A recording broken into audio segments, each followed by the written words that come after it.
నాలాగే చాలామందికి సైట్‌లో జాయిన్ అయిన కొత్తలో కాలమ్ టు కాలమ్ మధ్యలో డిస్టెన్స్ ఎంతుండాలి అనే డౌట్ అయితే ఉంటుంది. అలా కాదు మాకు తెలుసు అని అనుకునేవారైతే కామెంట్ చేయండి. అయితే మన డౌట్స్ అన్నీ ఎలా ఉంటాయంటే కాలమ్ టు కాలమ్ మధ్యలో డిస్టెన్స్ ఎంతుండాలి? అవి కాకుండా కాలమ్ సైజ్ ఎంతుండాలి? కాలమ్‌లో మినిమమ్ ఏ డై ఆఫ్ బార్స్ ఎన్ని ప్రొవైడ్ చేయాలి?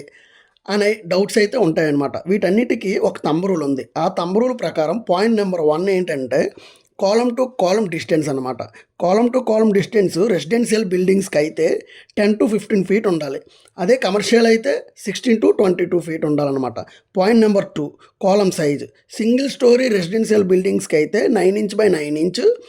అదే G+2 G+3కి అయితే 12 inch by 9 inch.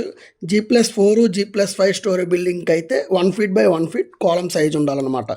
Point number 3 ఏంటంటే మినిమం బార్ సైజ్ అనేది 12 డయా ఉండి 4 నెంబర్స్ ఉండాలన్నమాట. 8 డయా స్టెరప్స్తో 150 బై 150 స్పేసింగ్ ఉంటే సరిపోద్ది. లాస్ట్గా ఏంటంటే కాలమ్ అరేంజ్ చేసేటప్పుడు ఒక ఆర్డర్లోనే ఉండాలి, జిగ్జాగ్గా ఉండకూడదు. అలా ఉండడం వల్ల ఏంటంటే లోడ్ అనేది ట్రాన్స్ఫర్ అనేది స్మూత్గా జరగదనమాట. సో ఇవి థంబ్ రూల్స్. వీడియో నచ్చితే లైక్ చేసి మన ఛానల్ని సబ్స్క్రైబ్ చేయండి.